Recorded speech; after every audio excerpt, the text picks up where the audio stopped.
and welcome back, ladies, gentlemen, and MBs, to the second Beacon Breakdown of the year. I'm your co-host, Diadem. I'm here with my co-host. Henry, Speedy Kill Ninja. And I mean, as we're hopping into it right now, obviously, second time back, first time, pretty good success, right? It's nice to be back in the booth, be able to talk about a little bit of our, general kind of esports curriculum that we have here. But I mean, as you can see, first thing that we have is GLEC, right? Yep. So first couple of weeks, right, we had Smash and we had our League of Legends. So transferring into it, obviously being the league person here, I'm happy to talk about how League of Legends went. Um, it was a little bit of a change up, a little bit of a knock up, right? First couple of games, being 1-1 in the season so far. Yep. First game went pretty well. I think it was a 2-1 victory, and then Correct. second game was a 0-2 loss. So obviously going from week 1 to week 2 was a bit of a change, but definitely just competitive in general, right? CSU being the week 2 loss that we faced against, definitely showed up with their rotations, showed up with kind of the things that we need to work on as a team. So it was great to have that game kind of early in the season, be able to just lock in, get that kind of out of the way, and especially move on with those VODs now going into these couple of weeks. League being on a bye week right now, so we're pretty much just VOD reviewing, just checking out, see what we can do, and be ready to move into that next week. Yep. So how the Great Lakes Esports Conference kind of works is at the beginning of the year you have your out of conference games. So I mean obviously Cleveland State and Tiffin being kind of on the Ohio side. So we for some reason League of Legends teams always gets these tough draws in their out of conference. You wouldn't But believe. Tiffin, a You wouldn't very believe. strong team, probably if I had to guess, the third best team on Erie. Cleveland State probably the second best team on Erie. Just going into that game, they felt a little bit more polished than our gameplay was. Game two, we were kind of right there, but okay start. I mean, I think we'll bounce back. Obviously, we have this bye week to look over that kind of stuff. Yep. But yeah, so moving into Smash this past weekend, we hosted St. Xavier University for an in-person match, which is really cool. I mean, anytime we're able to host a team in person, it just creates this cool environment, competitive environment, gives us practice for when we're playing in playoffs in person. And then week one, we played against another out of conference opponent as well. But so far, starting the year, 2-0 in both games. So 2-0 game count, 2-0 set count. So far in Gleck, Smash 2-0, League of Legends 1-1. So, overall as a program, definitely a strong start in the Great Lakes Esports Conference. Coming up tomorrow, Saturday morning at 9 a.m. Central, we do have Smash playing against Alma. There we go. Yeah, I mean, I'm slipping over my words a little bit. It's funny because you haven't seen either of us in the booth other than the Beacon Breakdown. Yeah, Um, genuinely. I kind of miss it, but it's good to be back.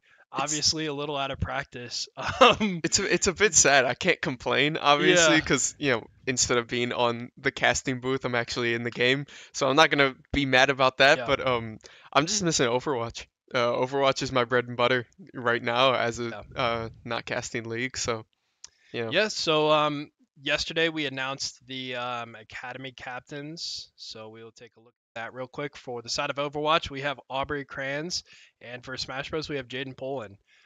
So Aubrey is entering her third year in the program here of Overwatch. Just a super important piece of not only like the Overwatch team, but this program. Just has a lot of experience in how to deal with inter team dynamics, in-game experience obviously as well, but really excited for her. And she's already just done a tremendous job. And moving over to Smash, Jaden, once again a player who's been on this team before.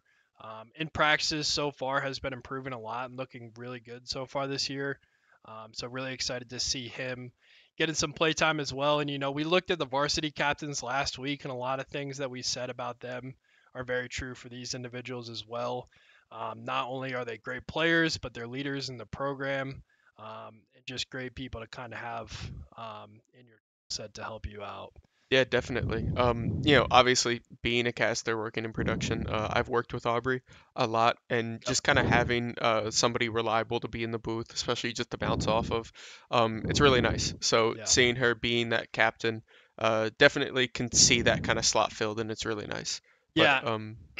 And we talked about all the team previews, but definitely want to touch on the academy previews this week. So we only have two Academy teams this year: the Overwatch team and the Super Smash Bros. Team. Rocket League only has 4 players, so they just have their very strong core. In League of Legends, we have like not 8 to 9 people on our Nine roster, players. so couldn't Yep. quite fill out to that 12. The great thing about Academy is, with League of Legends, for example, we have 3, 4 subs who might not be able to see or get as much playtime if we had another team, just because, varsity, the goal is always to win the game.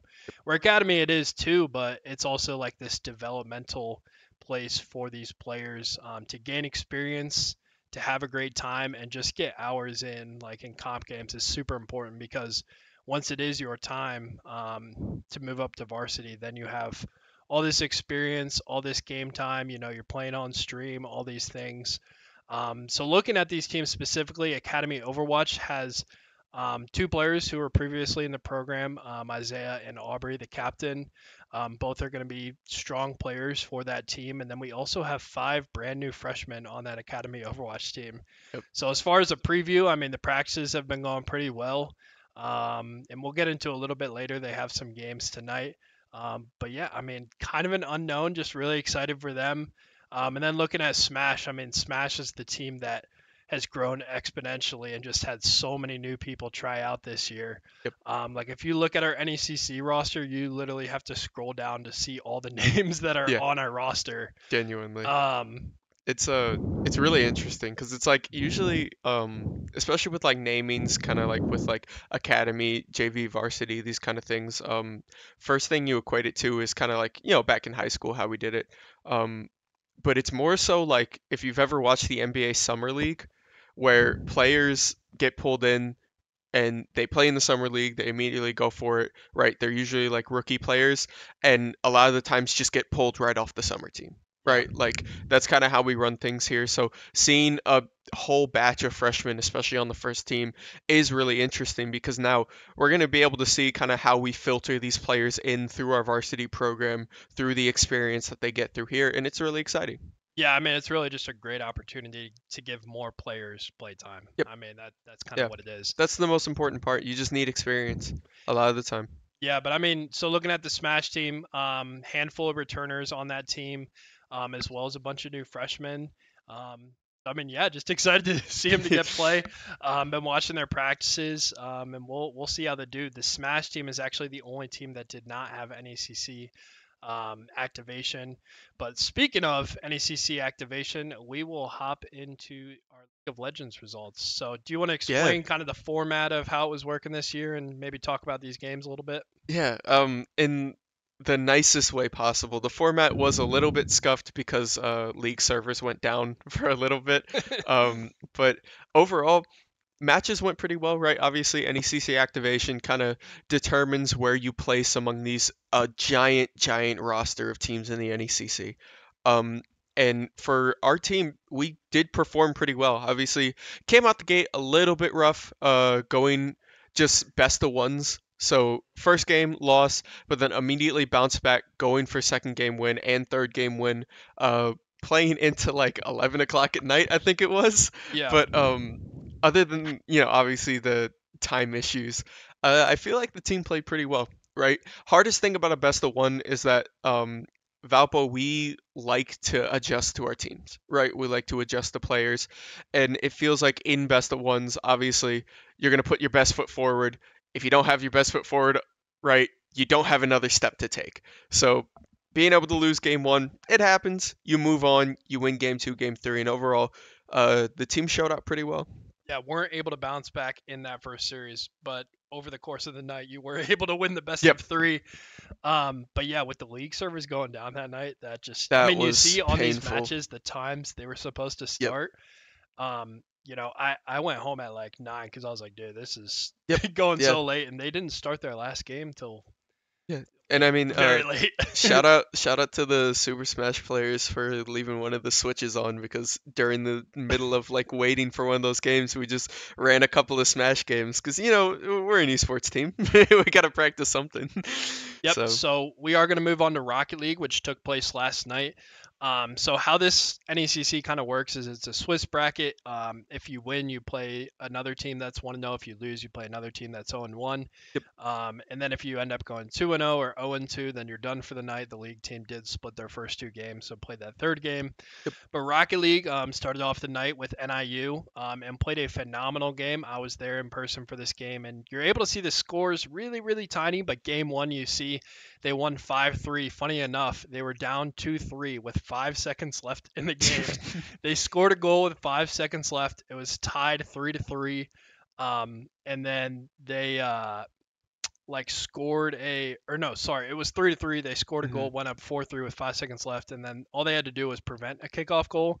And I'm like, guys, don't let them get a kickoff goal. We actually got a kickoff goal with 0 seconds left. Nice. So that 5-3 game was on the verge of overtime. We're able to take down NIU 3-0, and then we went into facing Evansville, a strong opponent we're very familiar with in the Missouri Valley Conference. Yep.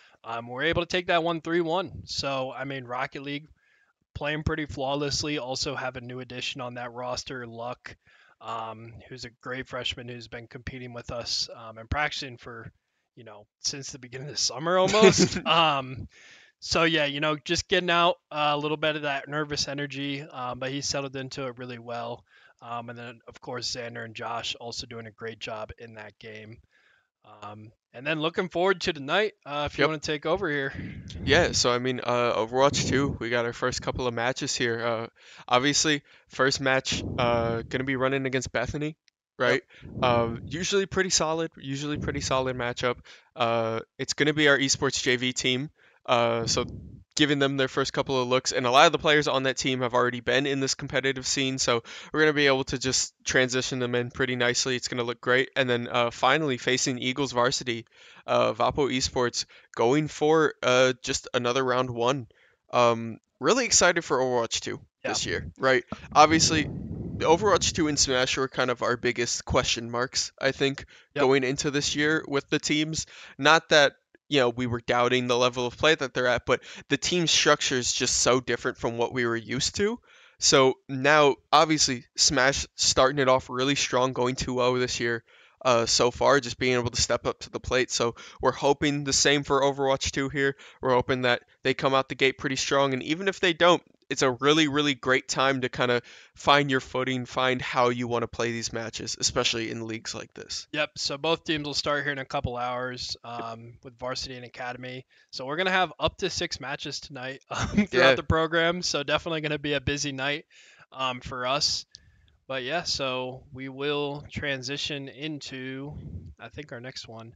Oh, campus events. Oh yeah. So we had our first event being the Pokemon Go walk with a collaboration event with the Pokemon Go.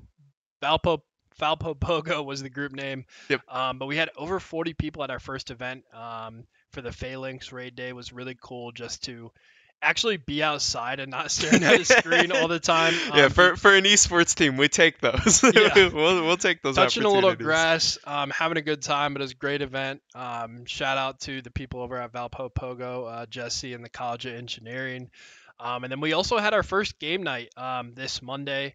We had we had like 3 Switches, Xbox, PlayStation. We had a PC with Jackbox, Hmm. and just it was up in the Bell and Beacon, and just all the foot traffic that comes through there too. And you get a bunch of like looks where it's either like, oh, that's like really cool what you guys are doing, or like, why are they playing Wii Sports in the Bell and Yep. Beacon? Yeah. But yeah, really, really fun time. Way that we can do outreach with our campus community, get everyone involved. But yeah, we have more of those coming up. The game night will be a monthly event on Mondays in the Bell and Beacon. And stay tuned for more events this fall. Yeah, I mean, best thing we can do is just bring more awareness right to our program, keep people circulating around, and just remind people that esports is fun. Like at the end of the day, obviously we're a team together, we're in this together, and I love doing this, right? I Yep. love being on the team, I love playing, and it's all about fun that we have, because the most fun thing to do is to win. Yep. So can't complain. Well, I think that's going to do it for us for our second Beacon Breakdown. Make sure you tune in tomorrow at 9 a.m. local for our Super Smash team as they take on OMA. League of Legends having the bye week, and then we have a full slate next week with the NECC starting. So we got games Tuesday, multiple games Thursday, multiple games Friday, Yep. and then a full pack Saturday once League comes off their bye. Yeah, I Um, mean, we're kicking in gear, right? yeah, It's season time, right? Obviously, we're running September, October. This is where we really start firing on all cylinders. So, yep. It's about to get hectic down here in the yeah, basement. Henry's a bit scared because he's the actual boss of the program, So I'm like, so he's got to worry about it. I just get to play the games and talk on stream. It's great. Yep, but we're getting rolling, and we'll see you guys tomorrow morning, if not next week. But yeah, have a great Friday afternoon and a great weekend. It's been a pleasure. My name's Henry, Speedy Killer Ninja. And I was Blake Diadem. We'll see you guys next time.